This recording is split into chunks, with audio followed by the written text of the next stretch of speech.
Good evening, students.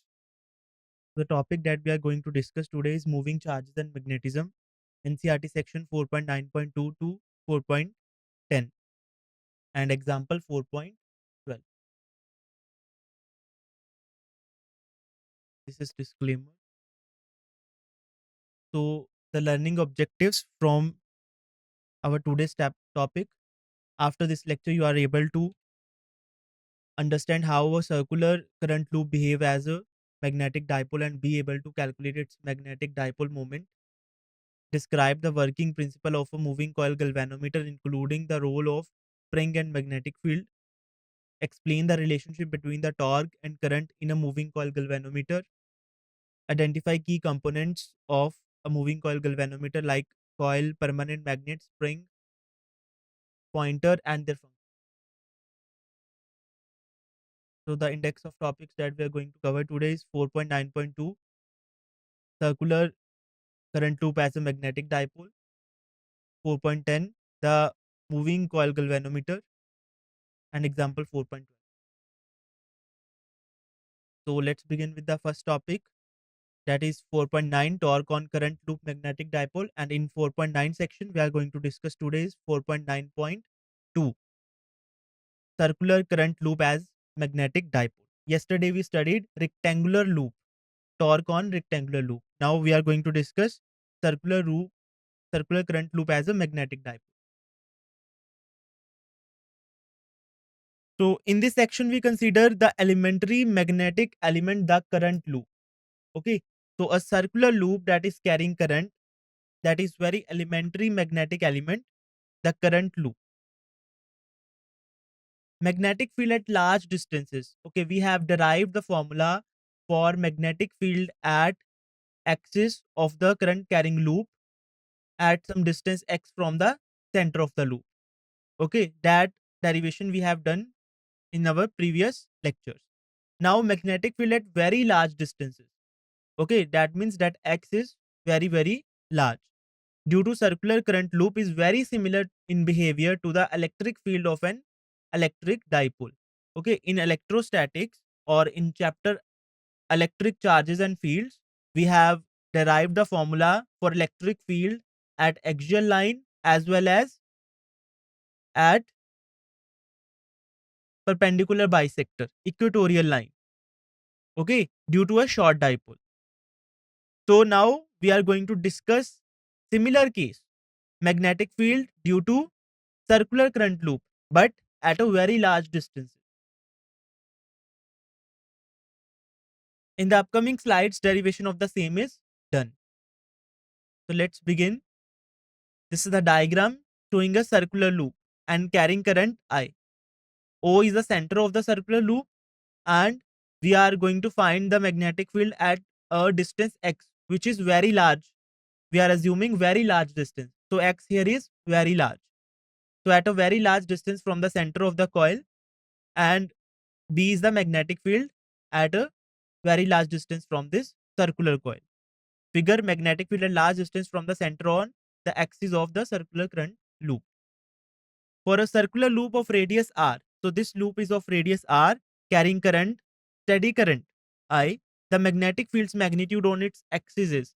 So what is the formula we have derived in our previous lectures, that what is the magnetic field magnitude on the axis of a current carrying loop? So that is B equal to mu naught I r square upon 2 x square plus r square raised to power 3 by 2. It is equation 4.11. Okay, it is equation 4.11 of this chapter. Now we are considering x to be very large as compared to radius. Okay, so where x is the distance along the axis from the center of the loop, direction of magnetic field is along the axis and given by the right hand thumb rule. Now magnetic field direction on the axis of the circular current loop is given by right hand thumb rule, and at that point shown in the diagram, at that point it is along the axis and away from the loop. When x is much greater than r, which means this distance x is much greater than the radius of the loop, or we can say loop is very small, or we can say distance is very large. Both the cases are same. Loop is very small as compared to the distance, or distance is very large. Okay, so if x is much greater than radius, it means x square is also much greater than radius square.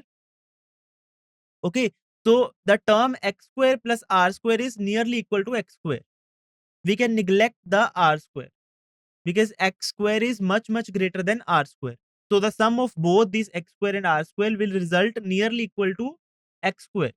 So we can neglect the term r square. So in the equation 4.11, if we neglect the value when x is much greater than r, we may drop the r square term in the denominator of equation 4.11.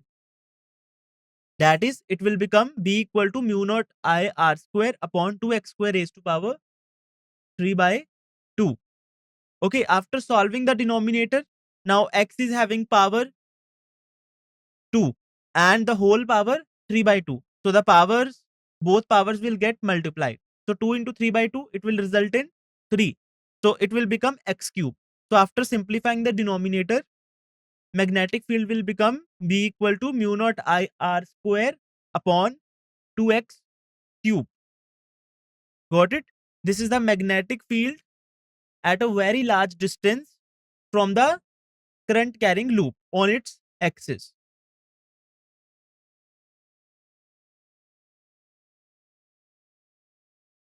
Since loop area is A equal to pi r square, thus multiplying and dividing with pi gives. Now we are going to convert this formula derived into in the form of area of the loop. So we know that area is equal to pi r square. So we are multiplying the equation derived with pi and also dividing with pi. It will give us b equal to mu naught I pi r square upon 2 pi x cube. What was the previous equation? Mu naught I r square upon 2x square. We are multiplying and dividing with pi to get the formula in the terms of area. Okay. So now you can see in the formula b equal to mu naught I pi r square upon 2 pi x cube. This pi r square will become area. So in next step, b equal to mu naught I a, mu naught this pi r square will become a. So mu naught I a upon 2 pi x cube. We know that magnetic moment M is equal to IA. Okay, so now we have also seen the formula for magnetic moment, that is product of current and area. So now we can see here I into A. So we can write here as magnetic moment. Okay, so B is nearly equal to mu naught M upon 2 pi x cube. Why it is this sign nearly equal to? This sign is due to because we are taking approximation. We are neglecting r square. Okay, because distance is very large, the effect of r square in the denominator is very less. So we are neglecting it. That's why it is nearly equal to this, not exactly equal to this. Okay, so B is nearly equal to mu naught. This IA will become M, magnetic moment. This is magnitude of magnetic moment. Magnetic moment is vector quantity. Okay, so this is shown in the bold font. Also area vector is vector quantity. So it is also shown in bold font. Okay, so M is equal to IA. So here for magnitude of magnetic field, we can write magnitude of this I into A, magnitude of magnetic moment. So mu naught M upon 2 pi x cube. Now we can write it as also in vector form. So vector form, B vector is nearly equal to mu naught. Now multiply and divide by 2. Here 2 pi x cube was there in previous equation. Now we have multiplied or divide this equation by 2. So it will become mu naught 2 m. Now it is in vector form. So both magnetic field and magnetic moment is in bold form upon 4 pi x cube. Now this, why we multiplied it with 2 and divide with 2? Because we want here 4 pi. Because we know the value of mu naught upon 4 pi, 10 is by minus 7. That's why we multiplied and divided by 2. So final equation will become B proportional to mu naught 2m by 4 pi x. Mark it as 4.25 A equation. Okay. This above expression is very similar to an expression for the electric dipole's field. Okay. We have in electric charges and fields, we have derived the formula for electric dipole's field on the axial line. Okay. So it is very similar to that formula. The similarity may be seen if we substitute mu naught by 1 by epsilon naught, this m magnetic moment with electrostatic dipole Pe, and this B magnetic field with electrostatic field. Okay, if we are replacing these three terms, this mu naught with 1 by epsilon naught, with this magnetic moment with electrostatic dipole moment, and this magnetic field with electrostatic field. So we will get the formula for electric dipole's field on the axial line. So we then obtain, after replacing, electric field is equal to 2 Pe, that is electrostatic dipole moment upon 4 pi epsilon naught x cube. This was the formula for short dipole, magnetic field due to short dipole at axial line. Okay, so this is similar to magnetic field due to short loop, short circular loop, or we can say at very large distances where x is much greater than r. Okay, so this is a similarity. Now, which is electric field for a short electric dipole on axial line. We also know in chapter electric charges and fields, the electric field on the perpendicular bisector, that means equatorial line of the short dipole, is given by. Okay, we have also seen the electric field at equatorial line for the short dipole. The expression was E is nearly equal to Pe upon 4 pi epsilon naught x cube. Why it is nearly equal to?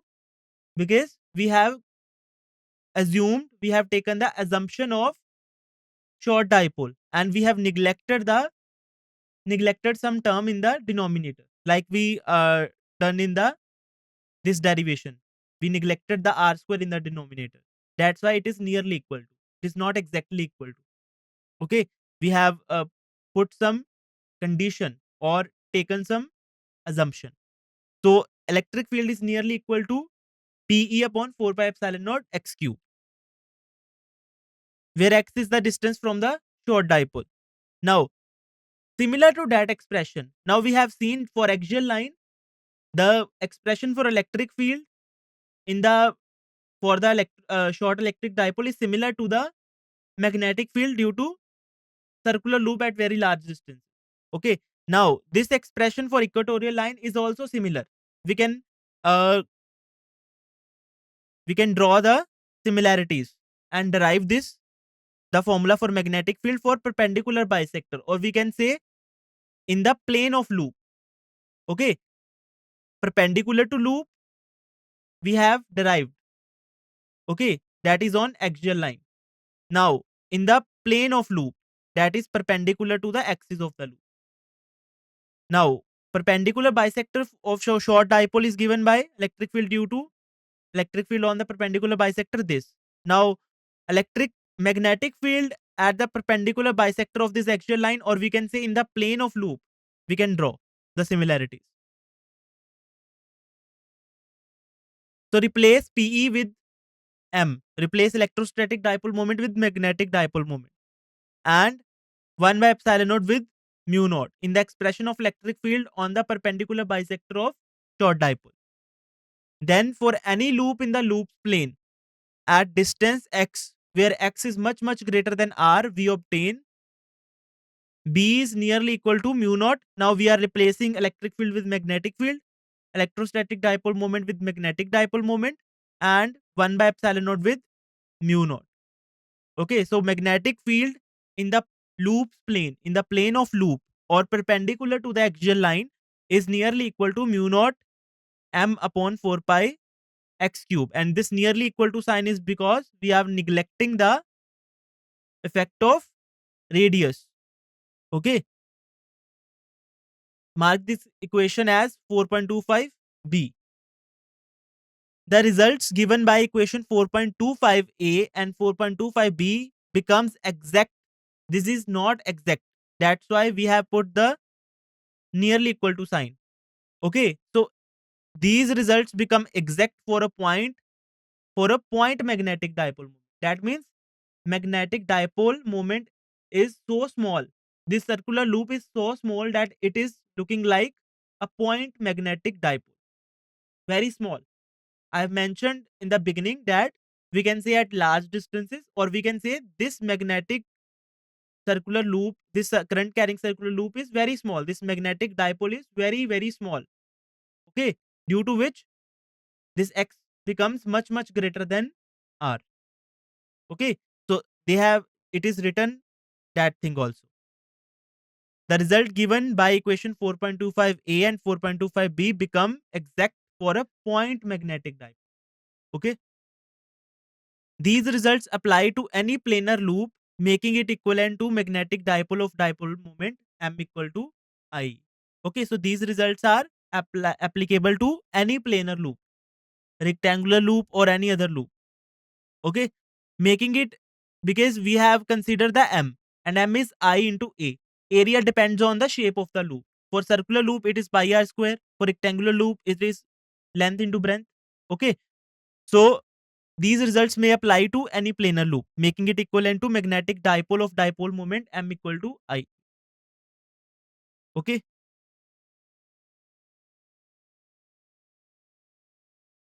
Unlike electric dipoles composed of monopoles, magnetic monopoles doesn't exist. Okay. So we have seen that electric dipoles are made up of one negative charge, one positive charge. Okay. And it is composed of monopoles, that is isolated charges. These charges can exist isolated also. Okay. But magnetic monopoles doesn't exist or do not exist. Okay. If there is north pole, then there must be a south pole. North pole alone cannot exist, and south pole cannot exist lonely. Okay, so they don't exist separately. Got it? And the reason we are going to discuss in detail in Gauss law in magnetism in the next chapter. Okay, so why magnetic monopoles don't exist? The reason is in next chapter in Gauss law for magnetism. Current loops produce magnetic fields and behave like a magnetic dipole at large distances. Okay, that thing we have derived. That current loops produce magnetic fields and behaves like a magnetic dipole at large distances. Experience torque like magnetic needles. Okay, so we have seen the torque on rectangular loop. Okay, so these current loops experience torque like magnetic needles. They rotate in the uniform magnetic field due to the torque. This led Ampere to suggest that all magnetism results from circulating currents, which seem to be partially true. Okay, Ampere suggested that magnetism, all the magnetic effects is due to circulating currents, but it is partially true because elementary particles such as electron or a proton also possess intrinsic magnetic moments not explained by the circulating current. Okay, so the elementary particles of atom like electron and proton also possess the magnetic moment. Intrinsic means internal, inside the atom. Okay, intrinsic magnetic moments they possess without any circulating currents. Okay, there is no circulating currents, but they possess magnetic moments. So the suggestion of Ampere that magnetism is due to circulating current is partially true. It is due to circulating currents, but not every time.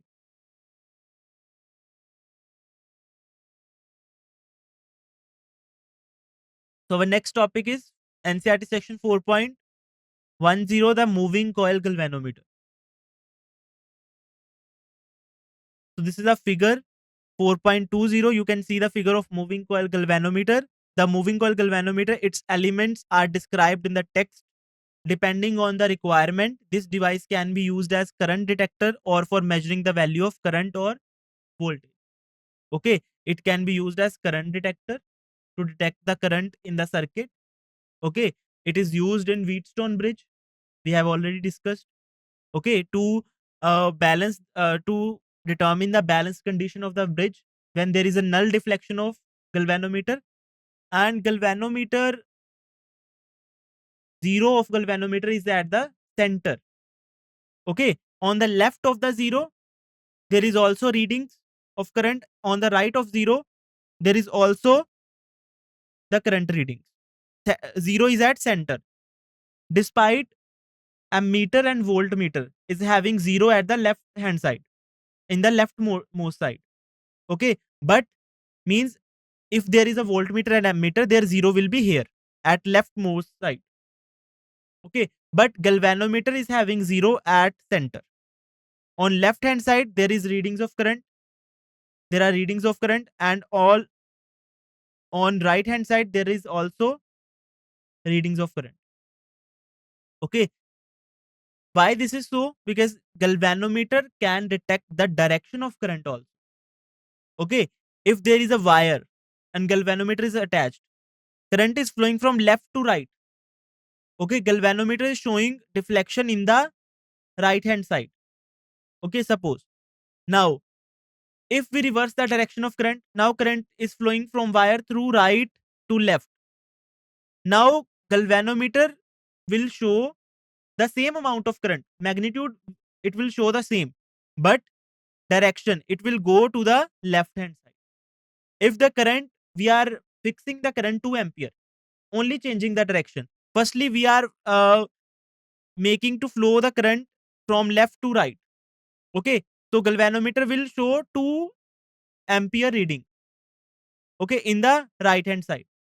Now we are reversing the direction, now current is flowing from right to left. Now galvanometer is showing the 2 ampere current but in the left hand side, in the left hand side reading. Okay, so it can detect the current also, it can be used to detect the polarity of current. Got it? And it measures the value of current when it is used as ammeter, and it can measure the value of voltage when it is used as voltmeter. And how to convert the galvanometer to ammeter and voltmeter, we are going to see this in the upcoming. The moving coil galvanometer MCG is an instrument used to detect and measure small currents in the circuit. Okay, it cannot measure large currents. It is showing full deflection. It is very sensitive device. So it is showing full deflection, full scale deflection for a small current. It can be converted into an ammeter and voltmeter to measure large currents and voltages respectively.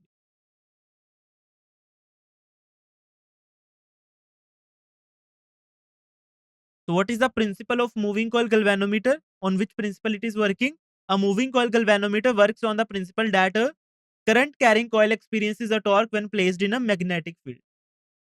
Okay, we have discussed this topic, that how current carrying loop is experiencing torque when placed in magnetic field, uniform magnetic field. Okay, so that concept and that formula we are going to use here.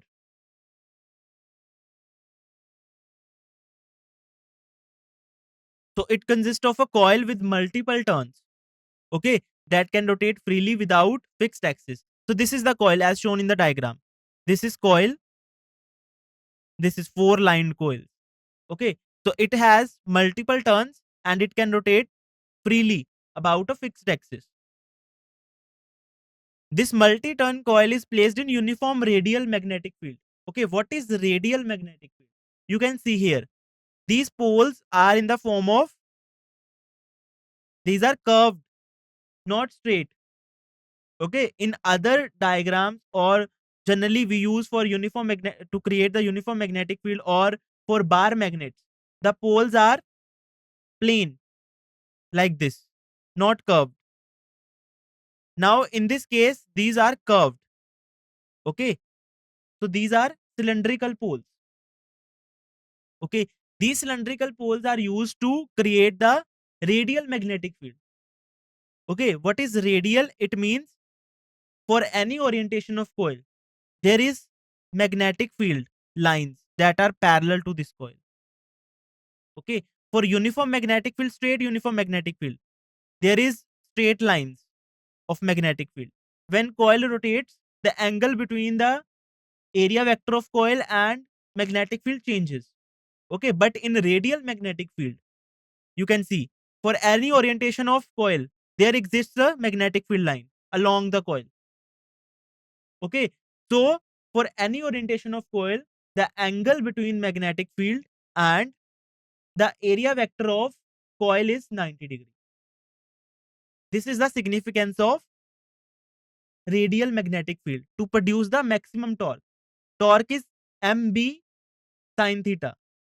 So when torque will be maximum, when theta will be 90 degree. So that's why we are using radial magnetic field, due to which the angle between the magnetic field and area vector of the coil will be 90 degree always. Got it? So the multi-turn coil is placed in uniform radial magnetic field. There is a cylindrical soft iron core which has two functions. Okay, so this cylindrical, this shaded part, gray shaded part, this is soft iron core. Okay, what is soft iron core? It is a high permeable material. Okay, it allows the flow of most of the magnetic field lines through it. Okay, also we are going to study its characteristic in our next chapter, magnetism and matter. Got it? So this is soft iron core. It has two function. First function is it makes the field radial. Okay, field is already radial, but what is its function? It allows the magnetic field lines that are not passing near the coil. It will tend to pass all the magnetic field lines through the coil and make magnetic field lines parallel to the coil. Okay, it helps to make the field radial. Okay, so it will align the magnetic field lines along the coil or near the coil. Also, it will concentrate magnetic field lines near the coil to increase the magnetic field strength so that large amount of torque will exist. So it increases the strength of magnetic field, due to which torque increases. Okay, and sensitivity of galvanometer increases.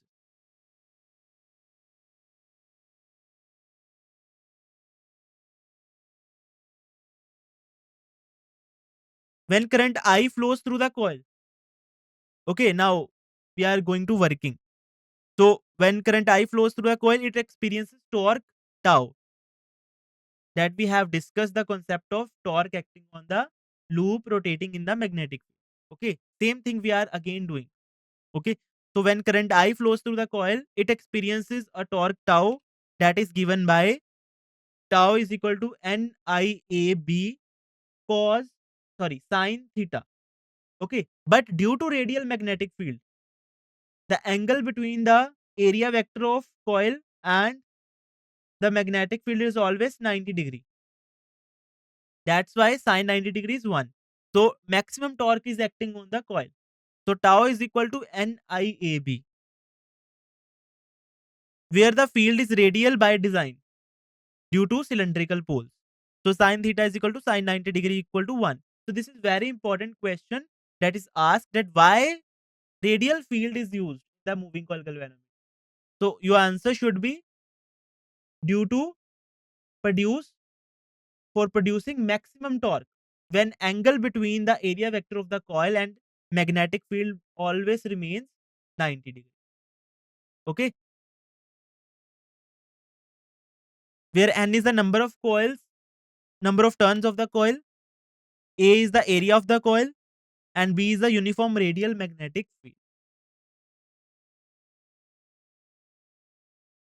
Now the magnetic torque tau tends to rotate the coil. Okay, torque is applying on this rectangular loop or this coil.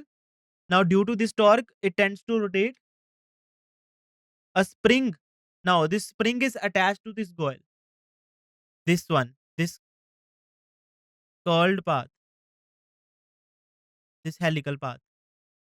Okay, this is spring. It is shown SP. So this spring SP gets twisted when the coil rotates. This spring SP gets twisted and provide a counter or restoring torque. Okay. So what is restoring forces? You are aware of this. What is restoring forces? When we stretch the spring. Okay. Then restoring forces tends to align the spring in the original configuration. Okay. When we twist the spring, then there is no restoring force, but restoring torque is there, which tends to align the spring in the original configuration. Okay. So when spring SP gets twisted and provides the counter or restoring torque, which is marked as K phi, that balances the magnetic torque tau. Okay. Then restoring torque will produce and it tries to balance the magnetic torque tau. So this balancing of torques result in steady angular deflection phi. So at some equilibrium condition, when this restoring torque becomes equal to the magnetic torque, then steady state will be achieved and there is a steady angular deflection phi. Okay, means this coil is starts rotating. Okay, so restoring torque will produce. Okay, so at a steady state, when this restoring torque becomes equal to this magnetic torque, this coil stops rotating and a steady angular deflection is achieved. Okay, we have to calculate what is this steady angular deflection. Okay, so the balancing of torques result in steady angular deflection phi in equilibrium condition. Counter torque is equal to magnetic.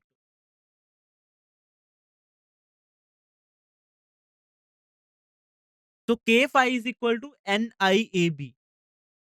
Okay, this is counter torque, that is counter also known as restoring torque. K phi is equal to NIAB. NIAB is magnetic torque, where K is the torsional constant. Small k here is torsional constant, that is restoring torque per unit twist. Okay, that is K is restoring torque per unit twist into phi, that is number of twists or angular deflection. Okay, so multiplication of both these terms will result in restoring torque. Got it? So K is restoring torque per unit twist, also known as torsional constant. Okay, so phi now here is NAB after rearranging the above equation, NAB upon K into, so number of turns of galvanometer is constant, area of loop is constant, magnetic field is constant, torsional constant is of the spring is also constant. What is variable? Deflection depends upon current. Deflection directly proportional to current means the deflection of how much pointer is deflecting from its zero null deflection is depends upon the current flowing through the galvanometer. If we attach the galvanometer in the series in the circuit, okay, 1 ampere current is flowing. Okay, so deflection is according to 1 ampere because deflection is proportional to I. If we increase the current, then this deflection will increase. If we increase the current to 2 ampere, then this deflection will also increase and pointer will point towards 2 ampere. Got it? So this deflection in the pointer of the galvanometer is proportional to the current flowing through it. You can see the pointer. This pointer will rotate with the coil. As coil is rotating, pointer will rotate. Okay, and this is the calibrated scale. Okay, it is calibrated according that how much deflection results in what amount of current. Got it? The quantity in the bracket is a constant. This quantity is constant. I have already mentioned for a given galvanometer. Okay.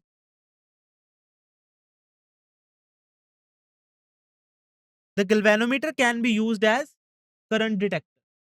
So what are the uses of moving coil galvanometer? It can be used as current detector. It is used in Wheatstone bridge arrangement. In Wheatstone bridge, balanced condition is determined by null deflection of galvanometer. The galvanometer cannot directly be used as ammeter to measure the current for two reasons. Okay. So now we will see the conversion of galvanometer into ammeter and voltmeter. Why galvanometer cannot be directly be used as ammeter to measure current? It has two reasons. First reason is it has high sensitivity, means it can give full scale deflection at microamperes also. It is used to measure small currents.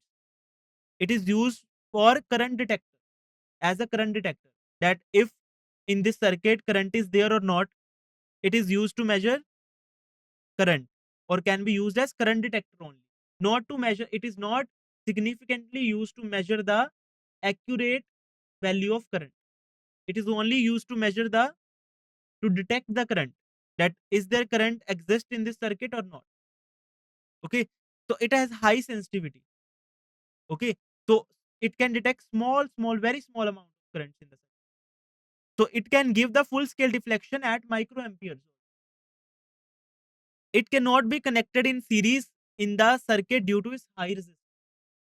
Okay, so ammeter, for what is why ammeter is connected in series? Because it has very low resistance, nearly equal to zero. Okay, so that it may not have any, it will not restrict the flow of current in the, it will not change the current in the circuit. Due to ammeter, current in the circuit should not change. But galvanometer has high resistance than ammeter. It can change the current in the circuit, giving the inaccurate measurement. Okay, so to convert it into ammeter, what can we do? Galvanometer as an ammeter. So this is the diagram. Figure 4.21, conversion of galvanometer G to an ammeter by the introduction of shunt resistance RS.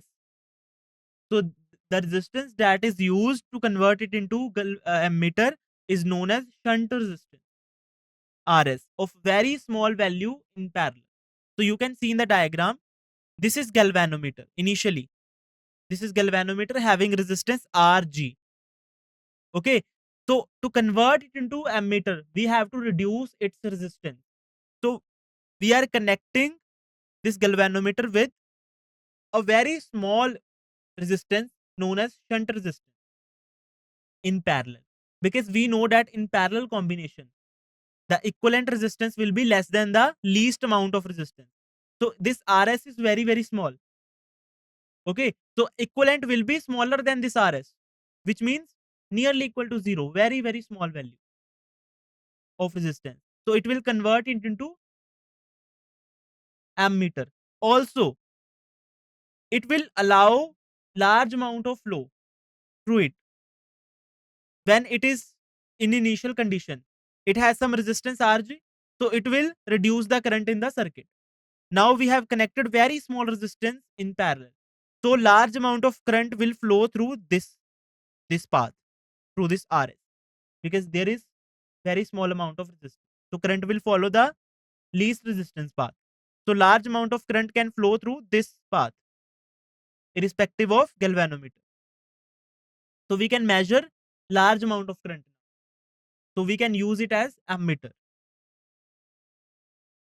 As mentioned, galvanometer has certain limitations to use it as an ammeter. As we have mentioned, why? Because it has greater sensitivity. It can give full scale deflection for microampere, means it cannot measure the currents in milliamperes and amperes, and also it has high resistance. So these are limitations. So how to overcome this? To overcome this, a small shunt resistance RS is connected in parallel with the galvanometer coil having radius RG. Due to this parallel arrangement, most of the current passes through the shunt. The resistance of this arrangement is Rg into Rs. So what is the, this is the parallel combination of resistance. So you can find the equivalent resistance of parallel combination of Rg and Rs. So it will result in Rg Rs upon Rg plus Rs. So such that it is, this Rs is very small as compared to this Rg. So the value of equivalent resistance will be less than this Rs, but nearly equal to this Rs, because this Rg is very larger than Rs. So it will be nearly equal to Rs if Rg is very much greater than Rs. Okay, commonly, generally, the equivalent resistance will be less than the least value, means it should be less than the RS. But if RG, resistance of the galvanometer, is much greater than the shunt resistance, then it will be nearly equal to RS. Got it? Which is also very small. So we have decreased the resistance and we have increased the range of the ammeter, because large amount of current now can flow through this whole system due to connection of this shunt resistance in parallel. Okay.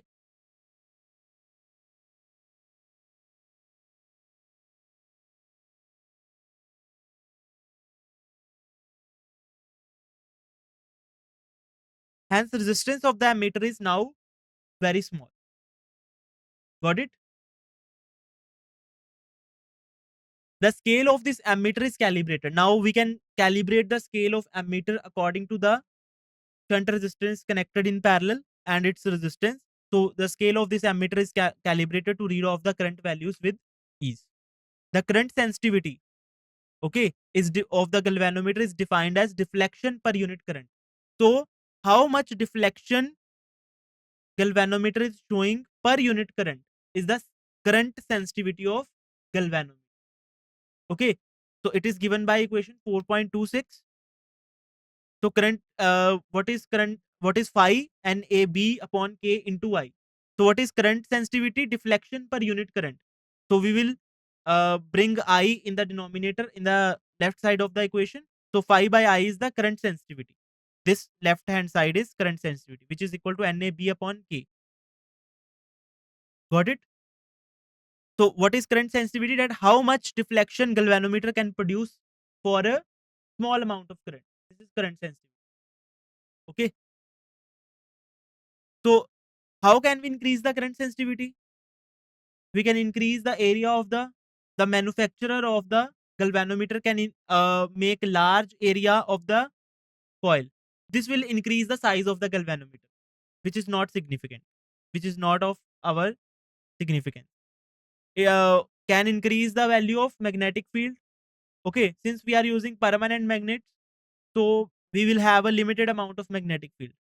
Okay, cannot increase the magnetic field significantly, cannot increase the torsional constant significantly, but we can increase the number of turns of the galvanometer, coil of the galvanometer. Okay, yes, magnetic field also can be increased by inserting soft iron core. Okay, if we insert the soft iron core in the magnetic coil, magnetic field is also increasing. Due to these factors, current sensitivity can be increased. So a convenient way, that is very convenient way, which is to increase the current sensitivity, is to increase the number of turns. Other things are also, by increasing the area or by increasing the magnetic field, we can also increase the current sensitivity. But very convenient ways to increase the current sensitivity is to increase the number of turns. Now galvanometer as a voltmeter. So you can see figure 4.22, conversion of galvanometer G to a voltmeter by the introduction of resistance R of large value in series. Okay. Now in this thing, what we are going to do, this is galvanometer. Okay. And we are connecting a high resistance in series with the galvanometer to convert it into voltmeter. Why? We can see now. Galvanometer cannot be directly used as voltmeter. Similar to ammeter, it cannot be used directly as a voltmeter. Why? The reason is, for using it as voltmeter, it must be connected in parallel with that section of circuit. You also know that voltmeter is always connected in parallel to the circuit. Why? Because it has high resistance. If we connect voltmeter in the series, it will not allow the flow of current through it.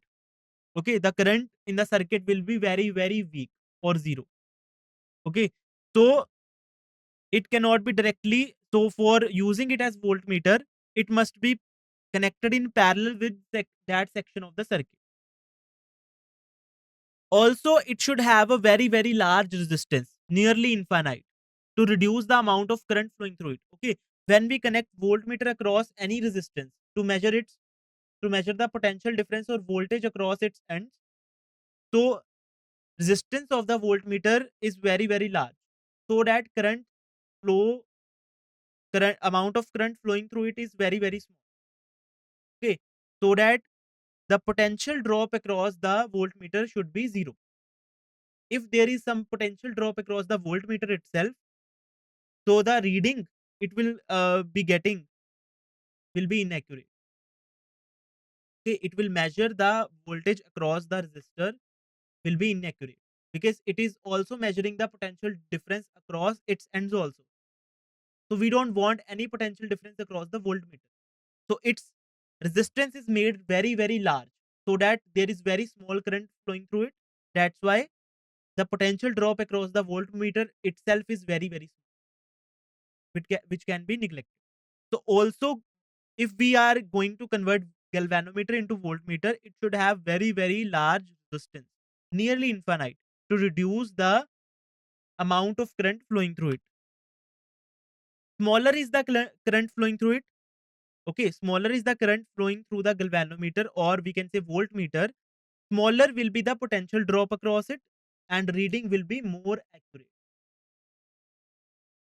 To ensure the measurement of less than 1% error, okay, we can uh, we can only take the error of up to 1%, not more than that.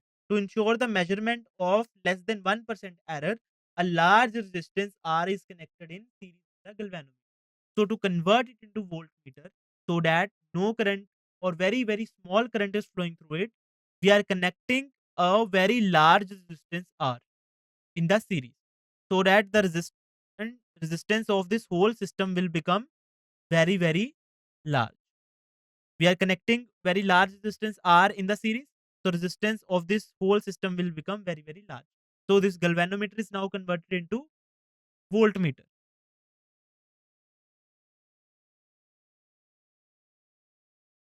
For arrangement shown in figure 4.22, resistance of the voltmeter is now. So what is the resistance? Since they are connected in series, Rg plus R is nearly equal to R. Why R? Because R is much much greater than Rg. R is having very large value.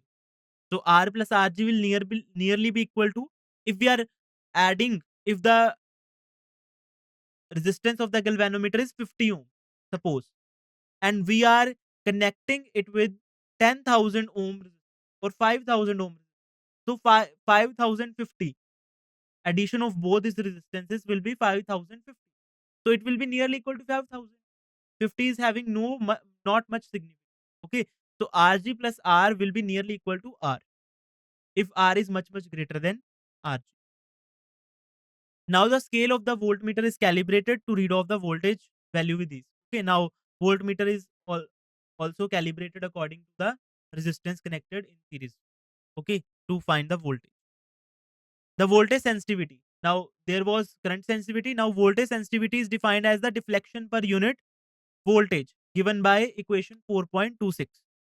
So now phi upon V will result in phi upon IR. Okay, this V will result in IR. So phi upon I is current sensitivity upon R. So this will result in NIBKI. This is phi upon I upon V. Okay, what is V? IR. So I and I will get cancel out. Only R will remain. So it will become NAB upon K 1 by. So according to 4.26 and applying through here. So it will become NAB upon K 1 by R 4.2. Okay. Now you can see from this equation, if we increase the number of turns, current sensitivity will increase, because current sensitivity is directly proportional to number of turns. But if we increase the number of turns, will voltage sensitivity will increase? No, because if we are increasing the number of turns, then length of the loop will also increase, due to which this resistance will also increase by same factor. So the same factor will get cancel out. So voltage sensitivity may remain same. Note, increasing the current sensitivity may not necessarily increase the voltage sensitivity. Okay. So let us take equation 4.27, which provides the measure of current sensitivity. Notably, doubling the number of turns from N to 2N doubles the current sensitivity. But the voltage sensitivity is not affected as resistance also doubles. R becomes 2R because resistance is proportional to the length of the wire. If we are increasing the number of turns, doubling the number of turns, length will increase to double and resistance will also become double. So the factor with which N is increasing or factor with R is increasing will cancel out because both are in N is in numerator and R is in denominator in voltage sensitivity. Therefore, modifications for converting a galvanometer to an ammeter differ from those needed for a. Okay. So modifications that is needed for to convert the galvanometer to an ammeter is different from the modifications needed for converting galvanometer to volt. Now come to example 4.12. In the circuit figure 4.23, the current is to be measured. What is the value of current if the ammeter shown A is a galvanometer with resistance Rg equal to 60 ohm? This is the figure. Okay.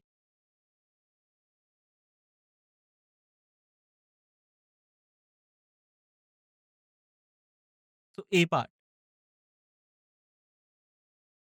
Total resistance in the circuit is Rg plus 63 ohm. Hence, I equal to 3 by 63. Okay. If what is A part here asking, if this ammeter in the figure is going to be galvanometer of resistance 60G or 60 ohm. Okay. So if this ammeter in the diagram figure 4.23 is galvanometer of resistance 60 ohm, the total resistance in the circuit will become Rg plus 3, which is 63 ohm. Hence, current in the circuit will be, there is 3 volt battery. So current in the circuit will be 3 upon 63. So current will be equal to 0.048 ampere.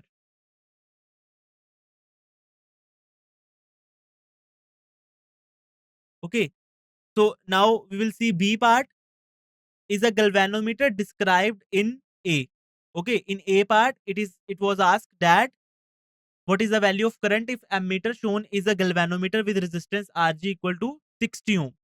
In B part, it is being asked that what is the value of current if the ammeter shown in the figure is a galvanometer described in A part but converted to an ammeter by a shunt resistance of Rs equal to 0.02 ohm. Okay, so in figure 4.23, this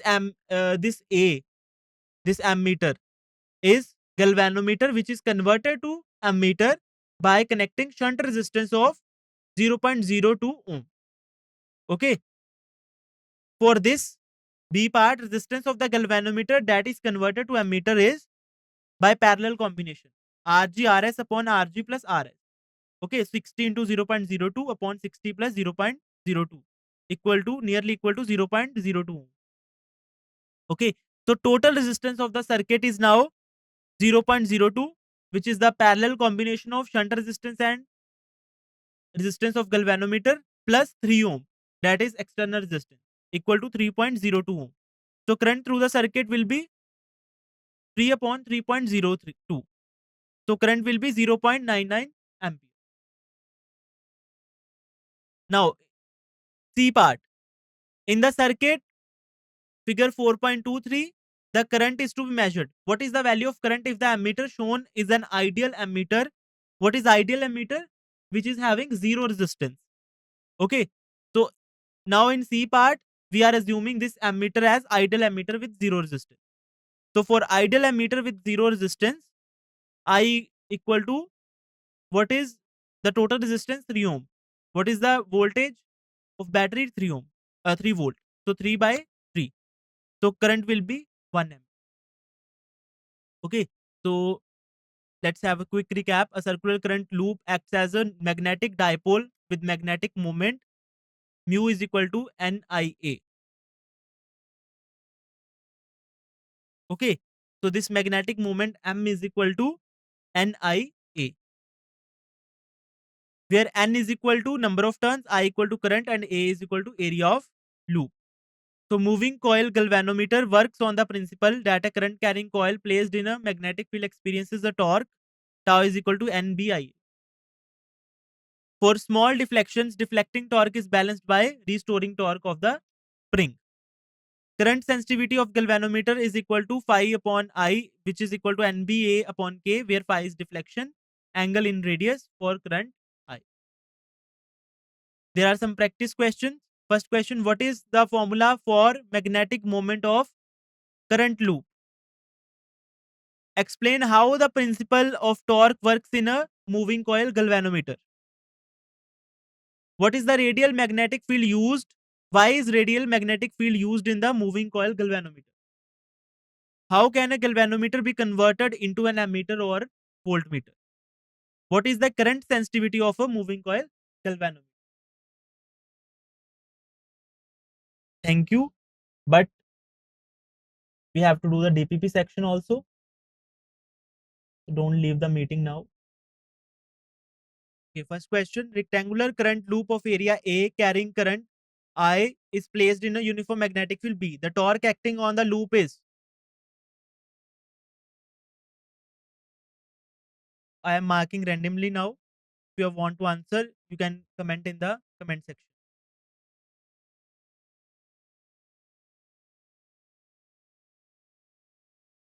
A circular loop of radius R carrying current I is placed in uniform magnetic field B. The magnetic moment of the loop is.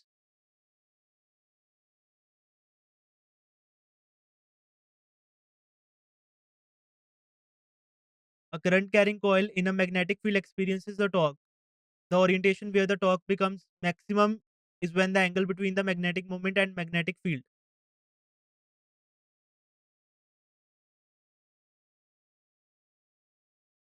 A circular loop with magnetic moment M is placed in a uniform magnetic field B. The potential energy of the loop is minimum when.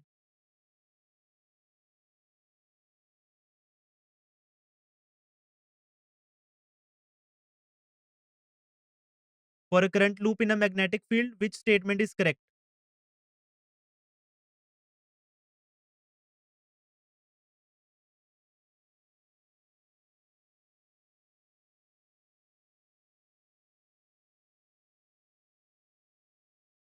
So fourth question is wrong, where M is potential energy is minimum and then M is parallel to B.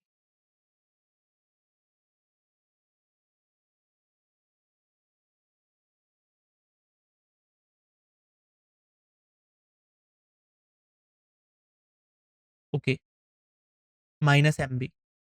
When M is parallel to B means minus MB cos theta, and their theta will be 0 degree. So potential energy will become minus MB, which will be least value.